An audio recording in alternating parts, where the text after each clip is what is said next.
નમસ્કાર દર્શક મિત્રો, આપ જોઈ રહ્યા છો કાનાબાર ન્યૂઝ રાજુલા. આવો જોઈએ આપણે હાલના બ્રેકિંગ સમાચાર.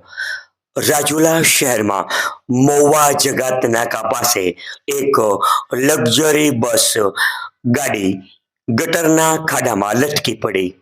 રાજુલાથી સુરત જતી કોળદેવી ટ્રાવેલ્સ નામની બસ ગટરના ખાડામાં લટકી પડી. જોકે એક બાજુ રેલવેનો પાટો હોવાથી આ બસ પલટી મારેલ નહીં. પેસેન્જર ભરેલી ગાડી ખાડામાં લટકી પડતા ભર શિયાળે પેસેન્જરને થયો પરસેવો. બસને ખાડામાં લટકેલી જોવા માટે લોકોના ટોળે ટોળા એકત્રિત થયા.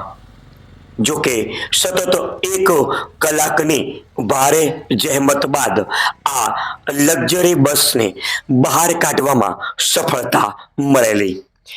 ક્રેનની મદદ લેવાથી આ બસને બહાર કાઢવામાં આવી.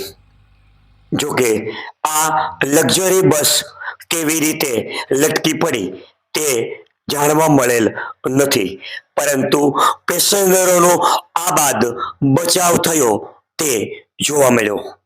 આપ જોઈ રહ્યા હતા કાનાબાર ન્યૂઝ રાજુલા જાફરાબાદ વિસ્તારના આવા જ અવનવા સમાચાર માટે અમારી ચેનલને લાઈક કરો, શેર કરો અને હા, સબસ્ક્રાઇબ કરવાનું ભૂલશો નહીં.